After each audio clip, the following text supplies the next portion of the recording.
Bonjour à tous, on se retrouve dans une nouvelle vidéo et dans cette vidéo je vais faire un tutoriel sur le logiciel Edison. Donc là on a ouvert Edison, vous faites clic gauche, ici ça va vous ouvrir, donc on est simple. Ou sinon, vous fermez ça, et ici, vous glissez, et vous mettez dedans. Donc là par exemple, j'ai un audio ici, donc vous faites clic gauche, vous restez appuyé, et vous relâchez dans la case d'Edison. Donc voilà. Ou sinon, vous pouvez faire directement clic gauche ici, et ça va vous ouvrir une fenêtre, et après, vous cherchez votre audio. Donc là, si je fais un enregistrement, tac, et que cet enregistrement me plaît pas, et que j'ai envie de revenir et de l'enlever, donc ici, vous faites ce petit truc, et ça revient en arrière. Si vous voulez revenir comme c'était avant, tac, vous faites le petit symbole ici. Donc là, j'ai mis un audio clip, et donc là, vous faites clic gauche, et vous allez à droite, avec votre pad ou votre souris. Et pour revenir, vous faites à gauche ou à droite, et vous recliquez dessus. Sinon, vous pouvez revenir ici, et ça fait de l'autre sens. Donc, faut faire vraiment clic gauche. Si vous prenez ici, ça fait tac. Donc, en fait, vous venez ici, et vous faites clic gauche. Et ensuite, ça va importer directement dans la playlist. Donc, j'espère que cette petite vidéo vous aura été utile. Donc là, j'ai édité un nouveau clip. En fait, vous venez ici, là. Donc là, et vous faites clic gauche. Et ici, vous pouvez éditer. Et après, vous pouvez mettre vos points. Donc, moi, j'ai déjà mis des trucs. Vous faites clic gauche pour mettre des points, pour ajouter des points ou pour les enlever. Et donc là, en fait, ça va suivre le son, ça va suivre la courbe qui est ici.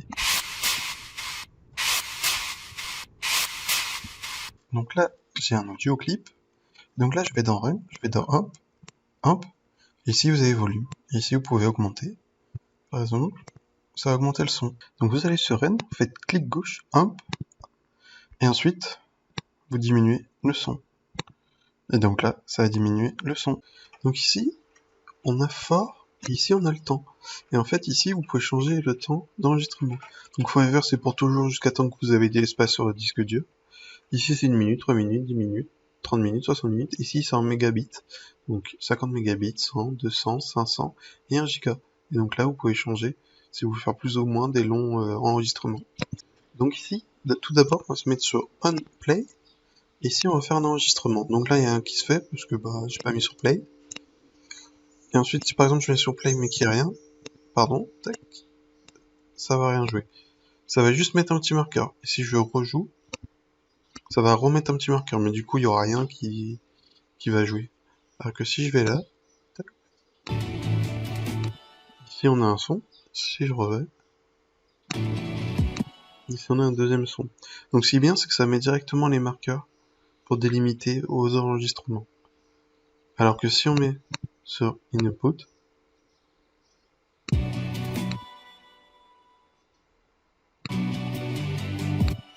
ici, on n'a pas de marqueur et en plus ça garde la réverbération. Ça garde la fin du temps. Alors que là, ça coupe vraiment dès qu'on arrête le son. Et ici, on coupe ici pour enlever l'enregistrement.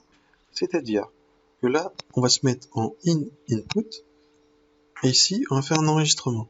Et là, rien se fait tant que le son ne commence pas. Par exemple, si je fais play là, ça va rien faire. Parce qu'il n'y a pas de son. Par contre, si je me mets ici, je décale ça, et je fais play, là, il va y avoir un enregistrement parce que le son aura commencé. Et si je mets sur pause, ça continue quand même. Jusqu'à temps que j'arrête l'enregistrement. Donc là, si je recontinue, tac. Et ensuite, pour arrêter l'enregistrement, on fait clic gauche ici. Donc là, on se met sur No, et on fait un enregistrement. Et en fait, là, ça va enregistrer même quand le son n'est pas activé. Donc là, on l'a pas activé. Et là, si on l'active, ça va enregistrer, même s'il n'y a pas de son. Et là, si je le mets là, donc ça joue toujours. Et même si je mets sur pause, ça joue toujours. Donc là, on fait clic gauche sur une zone, double clic gauche, et on fait M. Donc la touche M. Et après, vous mettez le nom que vous voulez. Et donc là, vous avez un marqueur. Donc là, j'ai un marqueur et j'ai envie de le renommer.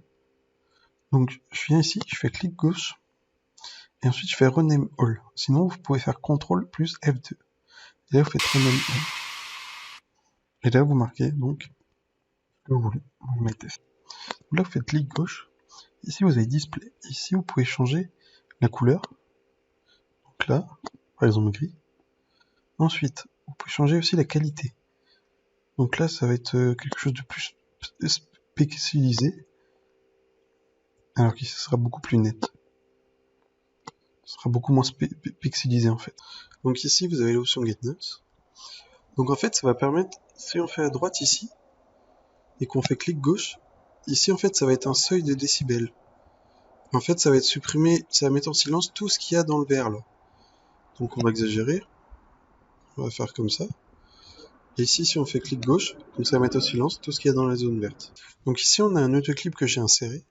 Et ici, on a un petit paramètre Trim Time Noise. Et en fait, ça va enlever tous les petits trucs qui servent à rien, enfin, où il n'y a pas vraiment d'audio. Et ça va garder juste le principal. Donc là, si je fais clic gauche sur l'option, ça va garder le principal où il y a de l'audio. Si on revient en arrière, on voit bien que ici, il y avait juste une ligne, il n'y avait pas grand chose. Donc j'espère que cette vidéo vous aura été utile. N'hésitez pas à vous abonner à la chaîne pour d'autres astuces. Et au revoir.